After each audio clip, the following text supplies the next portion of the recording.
What is going on, everyone? It's Coffee tapping in. Hope y'all are having a good morning, good days to start off this new year 2024. A lot going on in the world of professional football as week 18, man, and then that's it. It's the playoffs, the tournament. You know, a lot of teams have already punched their ticket. Some teams still trying to punch their ticket. Some teams jockeying for position. It's really exciting. A lot going on, man. I gotta say, this has been a pretty interesting, wild year of football. Have you not been entertained? Because I have been, man. And one storyline that really took us all by storm. Hell, I remember, I believe just over a month ago, man, I was making a video like Joe Flacco. The Browns signed him. You know, at first he was on the practice squad. They had some injuries. One guy was in concussion protocol. They didn't know if he was going to clear it or what the deal was going to be, you know, because at first it's like, was Flacco even going to be activated to the active roster from the practice squad? And the things went that way that it went. And not only did he get activated, he started and he's been winning games, man. The blast from the past, Joe Flacco. Shocking the world, man. And with that all being said, there's this kind of crazy turn of events where Joe Flacco could actually be asked out of some money because he's performed so well. Since he was signed when he was under those circumstances, the Browns signed him to this 1 year, $2.5 million deal, but it's an incentive-based deal, you know, like starting games, winning games. I think there's some statistical stuff as well. And I guess basically the way that it's working out is Flacco gets $75K for every game that he starts. And I don't know if it's 75 as well for the wins or the win is more, but it's all incentives for Joey, you know. And because they got that number 5 spot locked up, you know, it's looking like they're going to be resting their players and starters this game. So Joe Flacco is actually going to lose $75,000, maybe even more. But you know what the Browns could do? Because from my understanding, or I don't know how they have it written up contractually, right?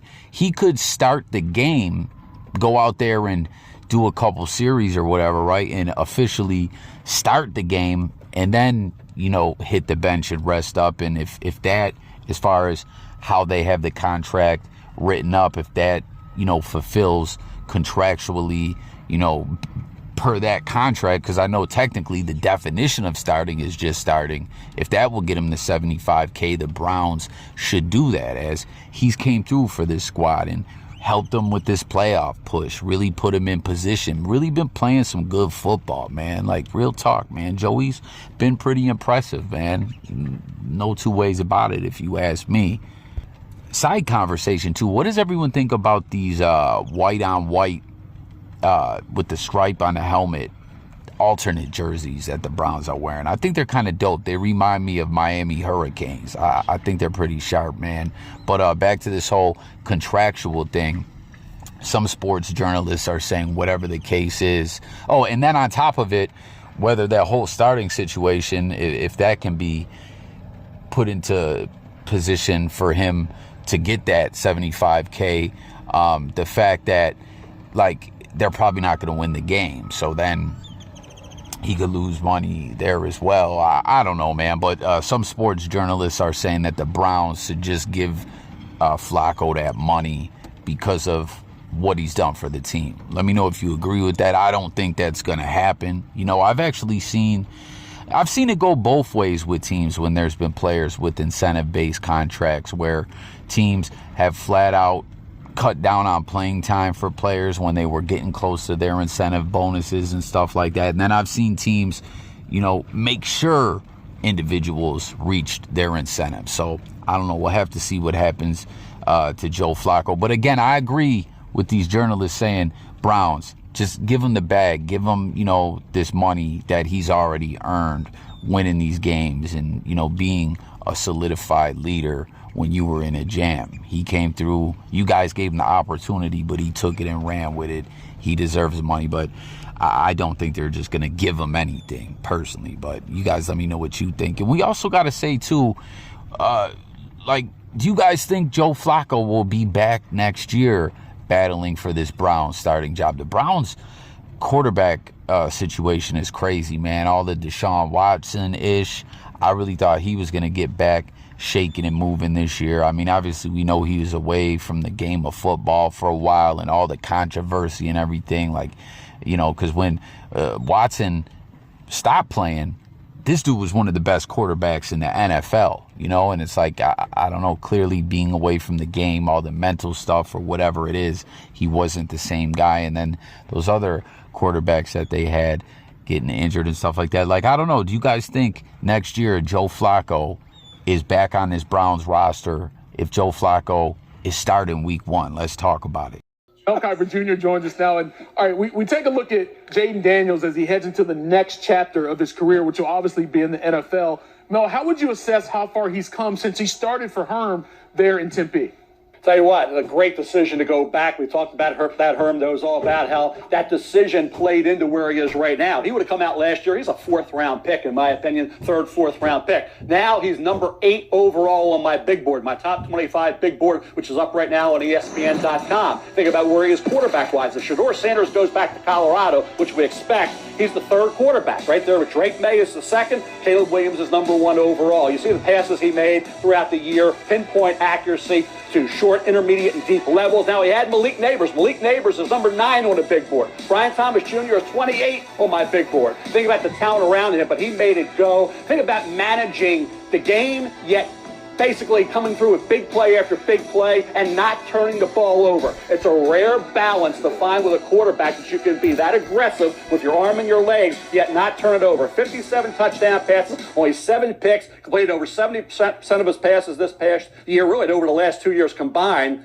He averaged 11.7 per pass attempt. That was tops in the nation. 8.4 yards per carry with 10 rushing touchdowns. Guys, he's 8 overall on the big board. He could climb a little higher. All right, man. So I hate even getting into it right now, man. I'm not a big draft guy. Like, I love the draft. It's a fun time of year. You know what I'm saying? Me and my broski back in Buffalo, you know, we used to go out and make a whole thing of it for the draft. And, you know, even when I first moved away, it was a tradition I tried to carry on, you know, but I don't really follow all the draft stuff until pretty close to draft time. You know, like this, we're not even done with this season and we're already talking about the draft. I'm not that guy, but you see Kiper and everyone talking about Jaden Daniels, who I believe is LSU quarterback. You know, where's he projected to go in the draft? Some mock drafts have Atlanta taking him, which I don't know if Atlanta's going to draft number 2. I don't know the whole draft order thing. I think the Bears are number 1, right? No matter what. But I don't know. Like, what do you guys think about the draft? Any other prospects you're out there eyeing? You see Kiper has his top 10, you know, draft prospects. And then some other big news is tight end for Georgia, Brock Bowers, who is a beast. You see the highlights, has declared for the draft. So, you know, that dude is going to be a bruiser. I think, you know what I mean? You never know when it comes to college talent. How will they pan out in the NFL, you know, system-wise? And some guys just lose focus and, you know, like Trent Richardson or whatever, for whatever reason, it didn't work out for him. Just one name, you know, jumping out of my mind right now at the moment. Or, you know, then you got those guys that are undrafted, like an Arian Foster, who has a hell of a career. Like, you really never know what it's going to be, but I look at Brock like this guy's going to be serious, man. I'd love to see him play for my team. And then as I was just talking about those Browns alternate jerseys, some news breaking out about draft time, right when the draft is going to roll out in April. Houston has announced they're unveiling new jerseys. They're going to keep the same logo, but that H-Town blue is not going to be their main color anymore. So the way it's seeming to me is that they're going to, you know, go to that red, I think. I don't know. We'll have to wait and see. But now let's get into this news that I really want to talk about, man. My Buffalo Bills, I've been talking about it, the way this season all aligned for us, man. You know, coming in, having some hiccups in week 1, then looking like the dominant Buffalo Bills that we're known to be. Then all kinds of injuries, struggles, going back and forth, then having some real lows, only to, get rid of the offensive coordinator. And the Bills have just turned things around since then, man, and really been playing some great football. And the Miami Dolphins, who we beat the brakes off of early in the season, as I pointed out, the Dolphins, like the Bills have been spoiling the Dolphins' dreams as of late. And even like going back to Kelly and Marino, you know what I mean? Like, don't get me wrong, I know Marino got to some Super Bowls at once, whatnot, but once that, the Bills started running ish and making those Super Bowl appearances, man, Marino wasn't flirting with Kelly, man, and the Bills were knocking the Dolphins out of the playoffs. And that's how it's been since Josh and company has took over the AFC and been dominant in this division, winning division title after division title. Any team that gets over on us early in the season, whether it was the Patriots a couple of years ago in that win game, we went out and beat them 2 more times that season later on, and then in the wild card round shellacked them.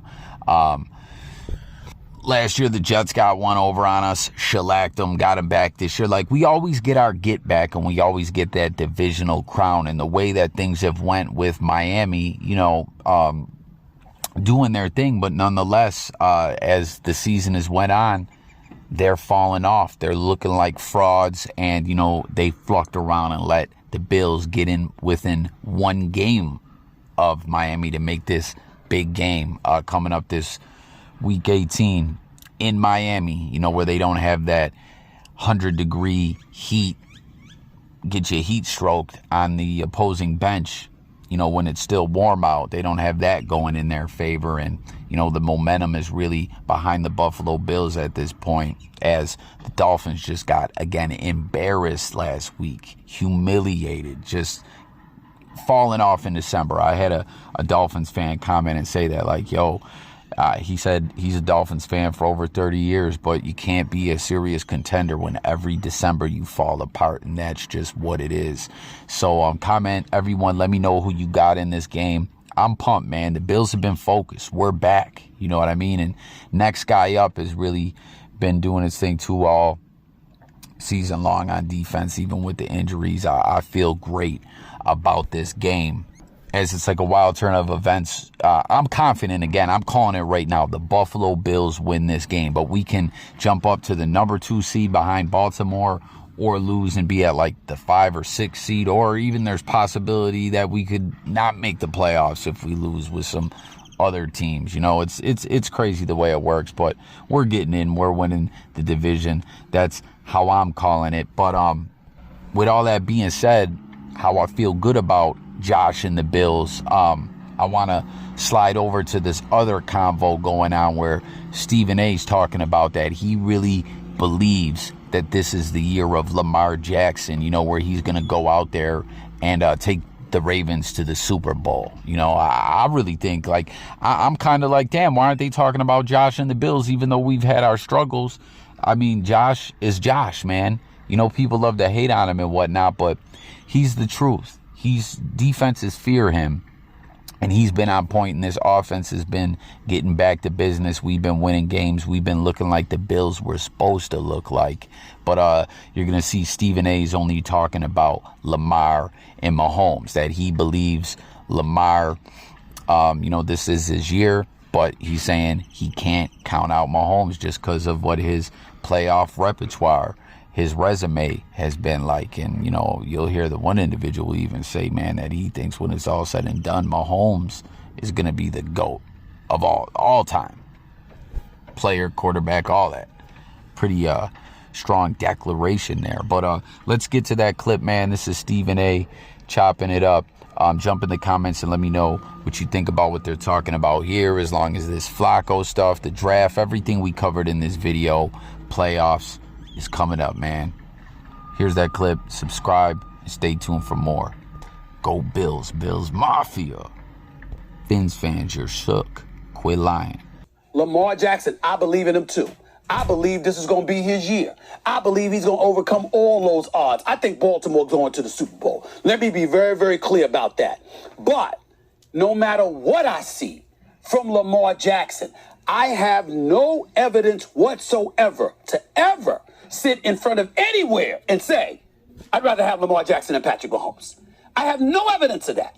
None.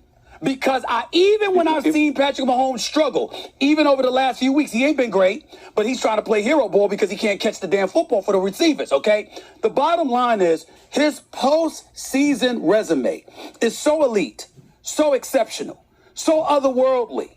There is nobody with sense that could sit up there and say, if I got money and I got my stuff on the line, I'm going to take Lamar Jackson over Patrick Mahomes. We'll take the team over the Chiefs, the Ravens over the Chiefs. We can't say we take Mahomes over Lamar Jackson. We can't. We just can't. Okay. Listen, man. Listen. See, this is the nuance that because we have time we can talk about.